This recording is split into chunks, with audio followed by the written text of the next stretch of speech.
पंडित जी थे, एक साधु थे। एक बार क्या हुआ कि अजामिल पिछले जन्म में संत थे।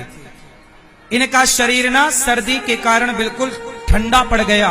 वहां से एक वैद्य जी गुजरे, तो वैद्य जी की एक जवान लड़की थी। तो वैद्य जी ने देखा कि कोई साधु मरा पड़ा है। तो वैद्य था, उसने नबज पकड़ी और देखा कि भाई ये तो अभी जिंदा है, इसे गर्मी दे दी जाए तो ये जिंदा हो जाएगा। भाई वैद्य तो जानता है, पर वैद्य ने कहा कि गर्मी कैसी दी जाए, आग की गर्मी तो लेट काम करेगी, तो क्या किया जाए, इसे देह की गर्मी दी जाए। जब छोटा बच्चा पैदा होता है तो माँ उसे अपनी छाती से क्यों चिपकाती है? क्योंकि माता की गर्मी बच्चे को मिलती है। माता की गर्मी बच्चे को मिलती है। तो वैद्य जी बोले कि इसे तो शरीर की गर्मी चाहिए, पर शरीर की गर्मी कैसे? तो वैद्य जी की जवान लड़की थी। तो वैद्य जी ने कहा बेटा तू एक काम कर, तू साधु के पास जाकर अपने शरीर की गर्मी, जैसे माता बेटे को गर्मी देती है, ऐसे तू अपनी गर्मी जरा साधु को दे, वरना ये मर जाएगा। तो वैद्य जी की बेटी तैयार हो गई कि भाई उपचार है। जाकर के वो साधु से चिपक गई और जैसे ही वो चिपकी, गले लगाया। भाई गले लगना मतलब गर्मी ट्रांसफर हो रही है, आदान प्रदान।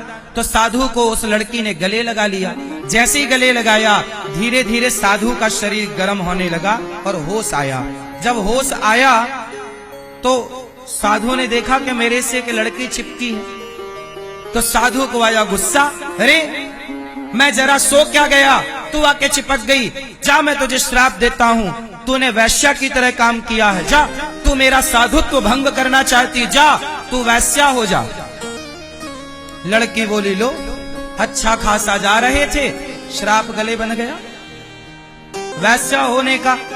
तब लड़की बोली महाराज सुनो, मैंने आपके साथ केवल आपकी जान बचाने के लिए, प्राणों की रक्षा करने के लिए देह की गर्मी दी है, ना कि मेरा मन गलत था। लेकिन आपने बिना पड़ताल किए, बिना जाने श्राप दिया है। तो जाओ, मैं भी आपको श्राप देती हूं कि यदि मैं वैश्या बनूंगी तो मुझ वैश्या के कारण ही आपका उद्धार होगा। वही साधु अगले जन्म में अजामिल बना था, तो पिछले जन्म का संस्कार। अजामिल कान्य कुब्जे दुजा कश्चित दासी पति रजामिलः नामना नष्ट सदाचारो दास्याह संसर्ग दूषिता। अजामिल ने अपनी पत्नी को छोड़कर एक वैश्या से संबंध बनाया और वैश्या से 10 बच्चे पैदा किए, और उसी वैश्या के कारण अजामिल ने अपने आखिरी पुत्र का नाम नारायण रखा। साधु आए, कहा कि बेटी तुम अपने पुत्र का नाम नारायण रखना। अजामिल का आखिरी बेटा 10वां क्या नाम था? नारायण। और ये नारायण उस वैश्या के कारण इसका नाम नारायण पड़ा। तो वैश्या ने अपने पति को विवश कर दिया नारायण नारायण जपने के लिए। जब वो अजामिल बेटे को बुलाए, बेटा नारायण यहाँ आओ, बेटा ना, तो बेटे ने तो नहीं सुना। आखिरी समय पर भगवान को पुकारा बेटे को, बेटा दूरे क्रीडन का सक्तम पुत्रम नारायणावयम। जब पुत्र नारायण को पुकारा तो पुत्र नारायण ने नहीं सुना, परम पिता परमात्मा ने सुन लिया। जाओ, अजामिल पुकार रहा, आ गए। यमदूतों को पार्षदों ने डांट लगाई, चलो। यमदूतों ने कहा कि ये तो हमारा ग्राहक है। पार्षदों ने कहा तुम्हारा ग्राहक था, जब से प्रभु का नाम लेना स्टार्ट किया अब हमारा कस्टमर हो गया है ये, अब हम अपनी दुकान लेके जाएंगे, इसका उद्धार हो गया। अच्छा, तो पार्षदों से यमदूतों ने कहा कि भगवान का नाम कोई ले ले तो नरक नहीं जाना पड़ता। पार्षदों ने कहा नहीं, कितना भी बड़ा पापी हो, जन्म जन्म का पापी हो, पर भगवान का नाम जैसे आग की एक चिंगारी बड़े से बड़े ढेर को जलाकर समाप्त कर देती है, ऐसे भगवान का एक नाम जन्म जन्म के पापी को भी उसके पाप को जलाकर भस्म कर देता है और वह व्यक्ति पुण्यात्मा हो जाता है। इसलिए कहता हूं, नाम जपो पर श्रद्धा से। मैया अजामिल पिछले जन्म में क्या थे? साधु थे। आज भगवान के कारण क्या हुआ? अच्छा, यहां एक बात मैं आपको क्लियर कर दूं।